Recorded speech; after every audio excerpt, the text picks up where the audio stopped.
corazón.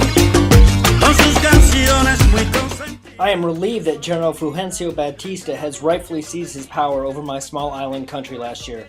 These crazy reformist ideas are going to threaten my important business connections to the United States. I've been listening to the talk about this young lawyer, Fidel Castro, who is integrating and spreading ideas into the Cuban people's heads. He is saying that our leader, Batista, needs to be overthrown, that he dictates with absolute power and control and no constitutional limitations. This Fidel Castro, he is making up lies, saying that with his help our country can change, that all Cuban people have access to our island's wealth and all will be equal. I need Batista to remain strong and fight to preserve our country. I've worked hard as a businessman to bring American dollars to my country through the casinos and tourism. I know that some people think that Batista is a tyrant who has taken advantage of his power. But what would we be without the support of our wealthy neighbors to the north? Nothing but a bunch of poor campesinos on an island. This silly Fidel Castro just recently tried unsuccessfully to attack the Moncala military barracks in Santiago and take down Batista. This so-called 26th of July movement got exactly what they deserved. 160 so-called revolutionaries ended up dead or in jail. Castro and his brother Raul were sentenced to 15 years in prison. That will teach them. Yo trabajo sin cesar para poderme casar. Yo trabajo sin reposo.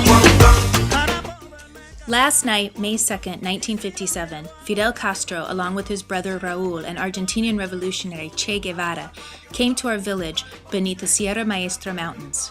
He told us that we could have a better life by joining the resistance movement and overthrowing Batista.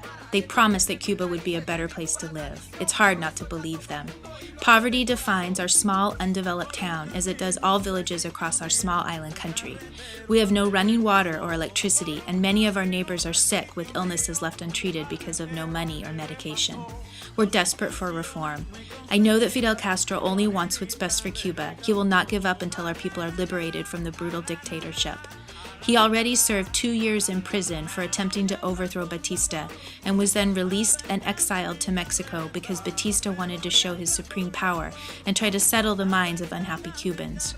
He returned to Cuba in 1956 with 81 others to try again and attack Batista's army. Most of the group was killed or captured, but Raul and Che and Fidel escaped.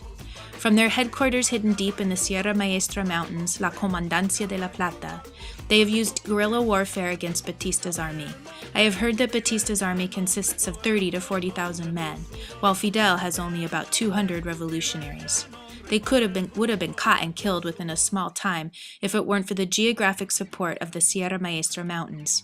The revolutionaries are mobile and stay hidden, strategically attacking small areas and gaining resources. I've heard that Batista sent a large number of soldiers into the Sierra Maestras to take down the revolutionaries, but Fidel and his soldiers, with the help of local village support, stopped them in their tracks. There is nothing else that I can do but join the movement and fight alongside my brothers and sisters to overthrow Batista. I am compelled by the stories that touch my heart and make me believe in a better life for the Cuban people. Viva la revolución! Por el camino del sitio mío, un carretero alegre pasó. Esto tiene mis raíces, no es mi Cuba la tradición. Por eso hay canto para el mundo y lo hago de corazón. Con sus canciones muy consentidas, mi guajirita alegre cantó. It is now 1959, and Fidel Castro has successfully overthrown our previous dictator, Fulgencio Batista. Life in Cuba is very bad right now from the effects of having a brutal dictator for the last 7 years and the greed of the U.S. taking advantage of our resources for many more. I can slowly see the progress that our brother Fidel is making. We've become a communist government with the support of the Soviet Union. We have kicked the United States out of our country, which has given us back our land, opening up economic opportunities to the people. There has been progressive social reforms such as healthcare and medicine distribution, housing, and education. Almost half of all Cubans were illiterate, but we are creating more successful educational opportunities for both children and adults. I have to thank the brave men and women who fought against the tyrant that ruled our country, giving housewives like me a chance to care for my 3 children and get a job. It was between 1956 and 1958 that the revolutionaries executed their plans and stayed hidden in the mountains and growing their revolutionary forces. Fidel held many military campaigns in key regions of Cuba, collaborating with other resistant groups. The doubtful people started to grow faith in the rebels, diminishing faith in the Batista regime. Just a couple months ago, Batista fled Cuba to the Dominican Republic, leaving Castro and the reformists to take over. I am now hopeful that Cuba will continue to grow and recover from the poverty and years of economic struggle. I am fully invested in Fidel and the work he is doing for our country of Cuba.